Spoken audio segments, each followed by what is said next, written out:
Sponsored by Local Touch Online, a free online magazine that has an exclusive article by Pop Culture Geekery every month.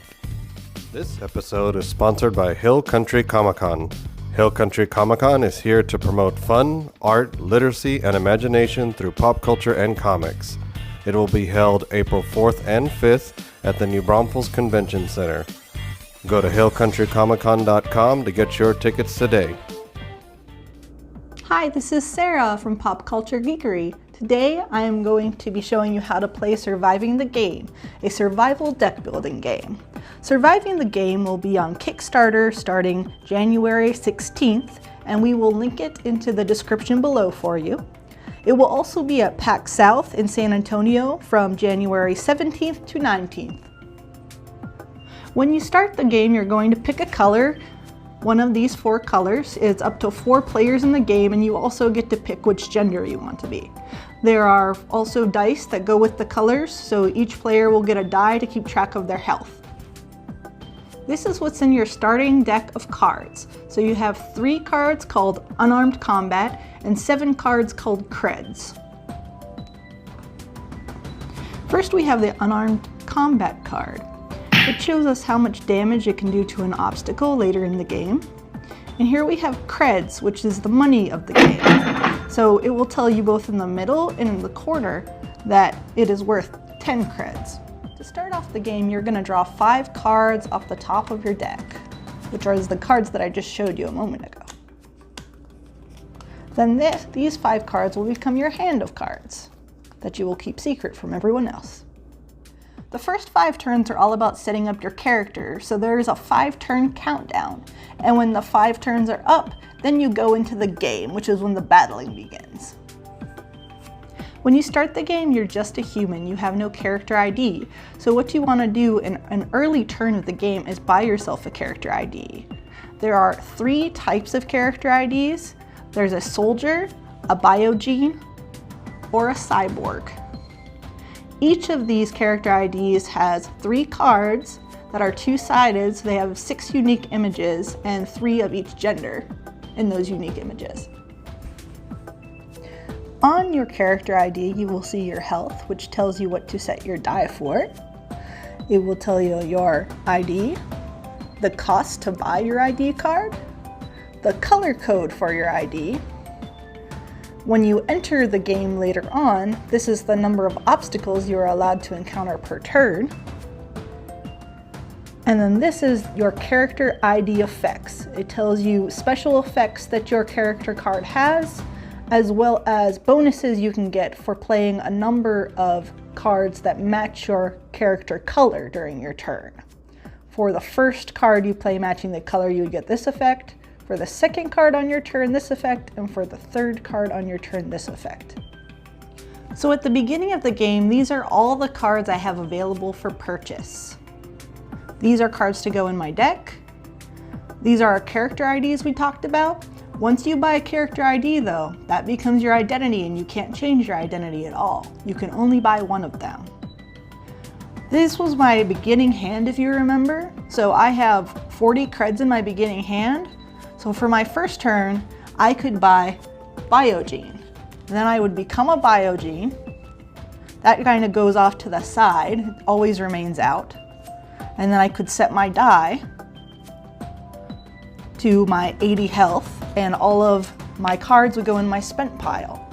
You may notice I didn't use Unarmed Combat because at this point in the game it has no use. It just goes to my discard pile.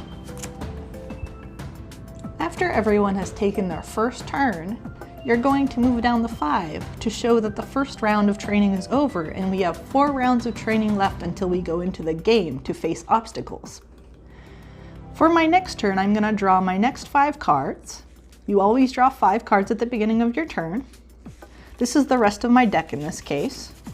So I'm going to flip these over to show you that I have 3 creds and 2 unarmed combat.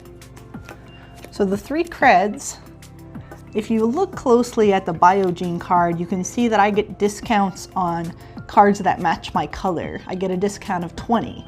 So this is the only card that matches my color right now that I could buy. It's 30, so if I minus 20, then it's 10 creds. and I can purchase up to 2 cards every turn. So I'm going to choose to purchase 2 of these using 20 of my creds and just leave the other to go into the discard. All the cards I purchase will go in my discard pile as well, like so. And that will be the end of my turn. Since I now have no draw pile, I'll take my discard pile and I'm going to shuffle it and then make that my new draw pile. After you complete the first 5 rounds, you're going to move the 1 over and then it's going to tell you to enter the game. Alright, so now it's time to enter the game. So training is over and we will get rid of all the character IDs that are unused. Okay, so we're about to start round 6, which means we're entering the game. So we're going to place our standees on level 1. And we also have level 2, 3, 4, and 5 of the game. You'll notice that levels 2 through 5 also have VP points associated with them. So when you're starting round 6, some more things change as well. You get more items available for purchase to add to your deck and build your deck as you play the game. So here we have the cards that we started with down here, and then I added our level 1 cards which correspond with us being on level 1 of the game. So they all have a little 1 in the corner to remind you, and I also organized them by color so you can see the factions where you might want to buy cards that are going to help you more. We also have some neutral cards that are added that are available for purchase, and I want you to take special notice of the healing station because it's the only card that you don't add to your deck. If you purchase the healing station on your turn, it just heals you 20 hit points, but you don't actually take it. Each turn you start your turn by encountering an obstacle in the game. You can choose to stay on the level you're currently on, or you can move up to the next level. But the first turn, round 6, when you go into the game for the first time, you have to fight one from the first pile on level 1. So I'm going to show you a turn. So the first thing I'm going to do is flip over my obstacle, and I'm going to see that it has 20 health that I need to beat, and that if I do not beat it, it's going to do 20 damage to me. So this is my hand of 5 cards, and I'm going to start by playing Heightened Senses because it will set off my abilities here. So the main function of this card is to block against damage done to me by obstacles. However, it's going to trigger my first ability here that gives me plus 10 damage, and that's against my obstacle. So I'm now halfway to beating it. I'm doing 10 damage to it. Then I'm going to play the second one to set off my second ability of the blue cards, which is going to be draw 1 card. So let's see what I get there. All right, creds for later, great. So I'm doing 10 damage right now, so I really just need to do 10 more. And then I'm doing 20 damage to the obstacle, and it is defeated. So since I defeated this obstacle, I'm gonna go make a discard pile for this. And I unfortunately get no VP on level 1 for defeating obstacles. I just get to keep my health. So since I am a Bio-Gene, I can choose to encounter another obstacle if I want to. I can move and encounter another obstacle or encounter another one here. I'm not really ready to do that yet, so I'm just gonna choose to encounter the 1 obstacle this turn. All right, so now I'm gonna move into my upgrade phase, which means I'm gonna buy cards. The first part was the encounter phase, and now that's over. So I have 20 creds right now to buy cards. As a reminder, I can buy up to 2 cards per turn. So we're gonna look at what card choices I have here. I could buy any card I want to, but since I'm a Bio-Gene, I kind of want to buy the blue cards because they set off my abilities. So looking at claws here, I have 20 and it costs 40, but because it's Bio-Gene and I'm a Bio-Gene, I get a 20 cred discount. So this is only going to cost 20 for me. So I'm going to go ahead and buy that and just purchase 1 card this turn. Then I'm going to come down here and I can discard everything into my discard pile. So we're going to pretend everybody else took their turn and now it's my turn again. I can choose to fight the next obstacle here, or I can go here and fight the obstacle here. So I want to try to go for that VP. So I'm going to go up here. I'm gonna flip over this card here, and I have holographic soldiers. I have to beat their health of 30. And this is also important, it's an assault area grenade. So that means everybody that's at this level 2 area with me is gonna get hit with this before we even fight it. So it does 10 damage to all players here. All right, so I'm gonna take that 10 damage off my die right here. So I have 70 health left. And then I'm gonna look at my hand, and unfortunately I didn't get a great hand. So I only am able to do 10 damage with my unarmed combat right now, which is not gonna be enough to beat it. I needed to do 30 damage.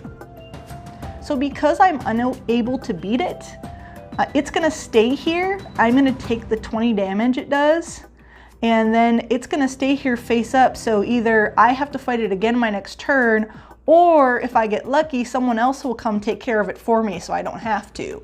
But I can't move up again until this guy is gone now. All right, so next part of my turn is upgrade, and we have our upgrade section here. Now it's changed a little.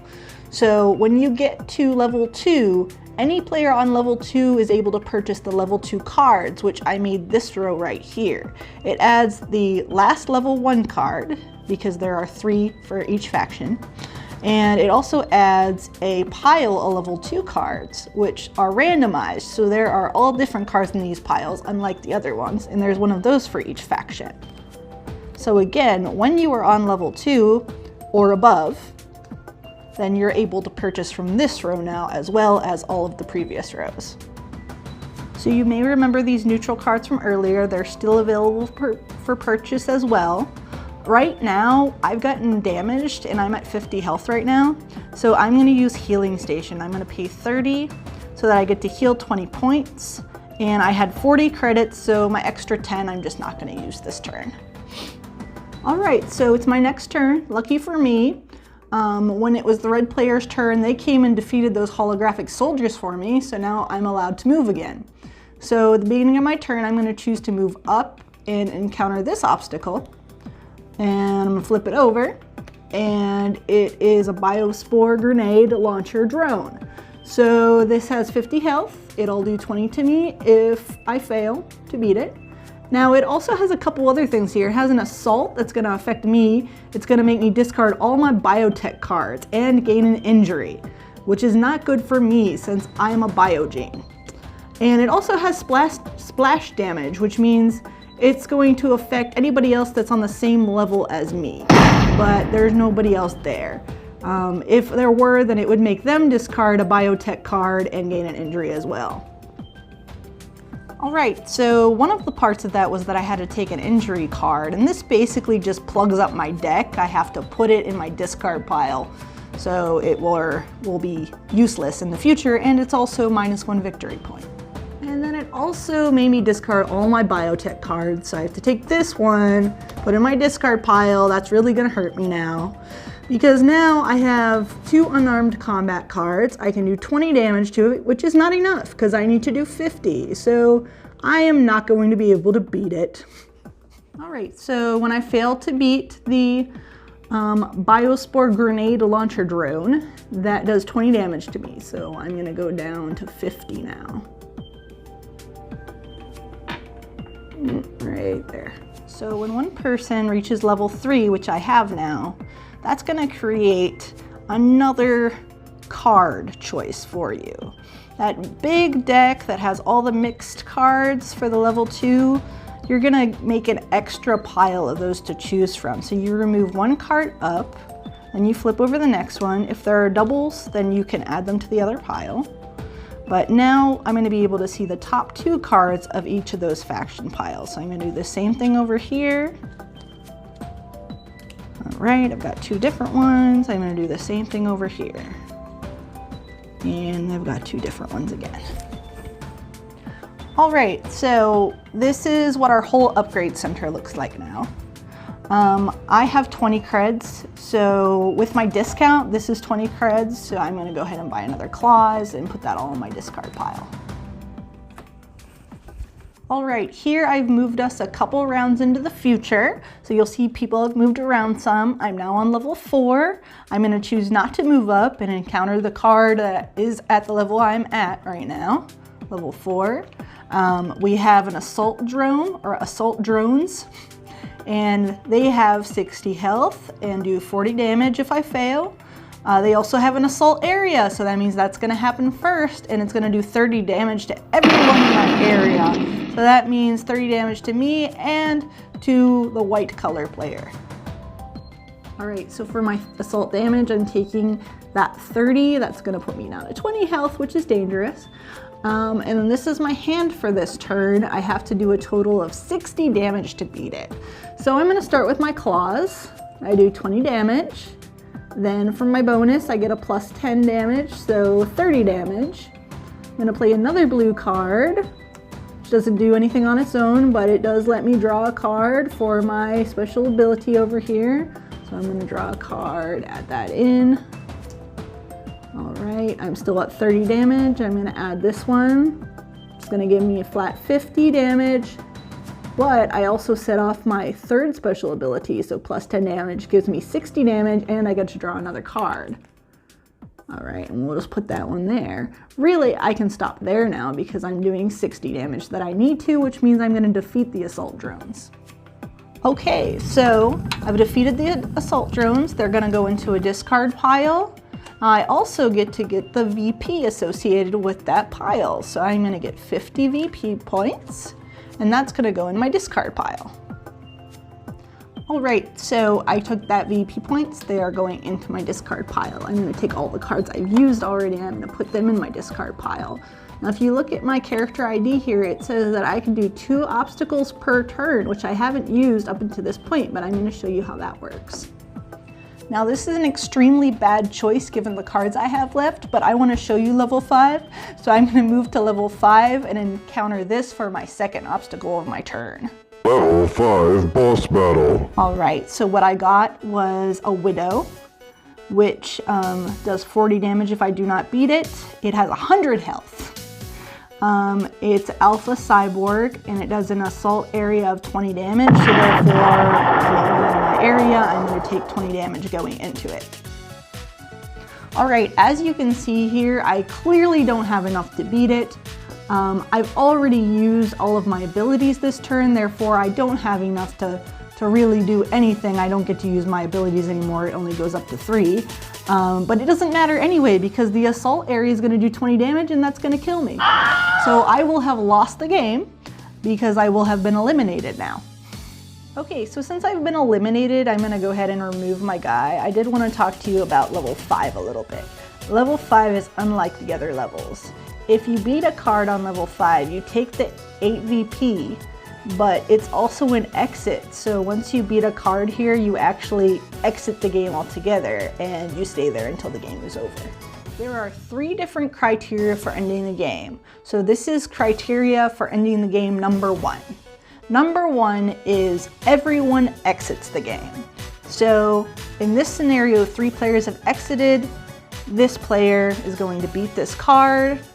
They're going to take a 8 VP and they're going to have exited, which means all of the players have exited. Now they're going to count up all their VP in their complete deck of cards, as well as adding their 8 VP they just got from this.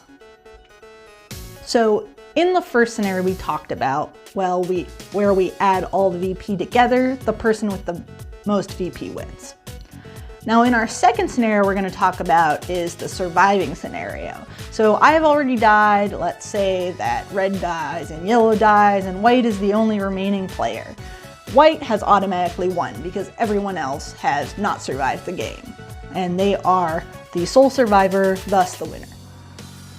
All right, so in the last criteria for ending the game, it is if the 4th level is closed. So in this scenario, I'm showing you that whenever the cards run out for a level, that level becomes closed and all the players are shoved up this way. They have to go to the first available level. So in this scenario, all of the levels 1, 2, and 3 have already closed. Blue player has died, red player has died, our remaining players are yellow and white, and they are both on the 4th level.